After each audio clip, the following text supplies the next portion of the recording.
Assalamualaikum warahmatullahi wabarakatuh. Perkenalkan, nama saya Ades Sudrajat. Saya dari kelas MN20 Sute akan mempresentasikan ide bisnis getah damar.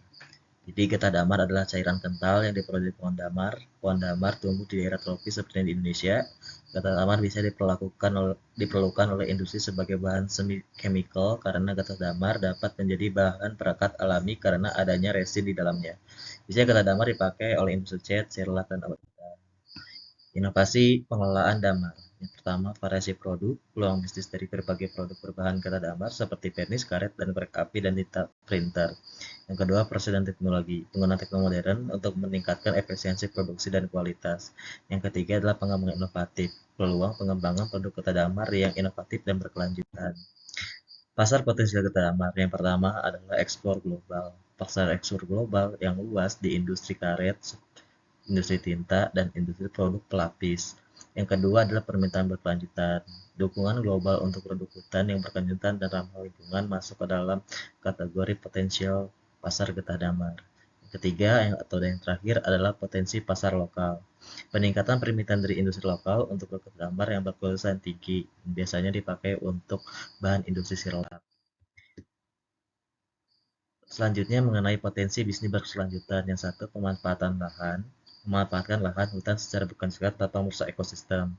Yang kedua adalah kemitraan lokal. Membangun kemitraan dengan masyarakat lokal untuk pertumbuhan bisnis yang berkelanjutan.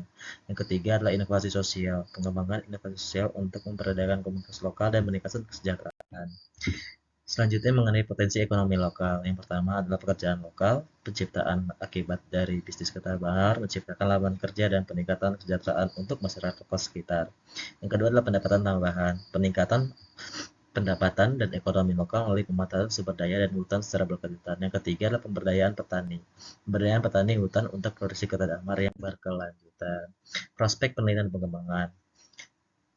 Yang pertama adalah penelitian terkini, investasi dari penelitian dan pengembangan untuk biasanya ialah untuk produk dan proses produksi. Yang kedua adalah pengembangan ramah lingkungan, mengembangkan teknologi dan proses produksi yang berkelanjutan dan ramah lingkungan.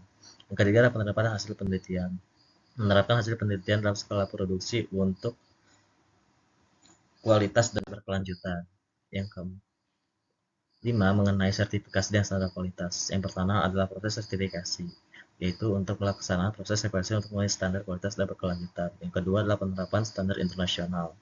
Penerapan standar internasional untuk meningkatkan daya saing produk di pasar global. Yang ketiga adalah keberlanjutan bisnis.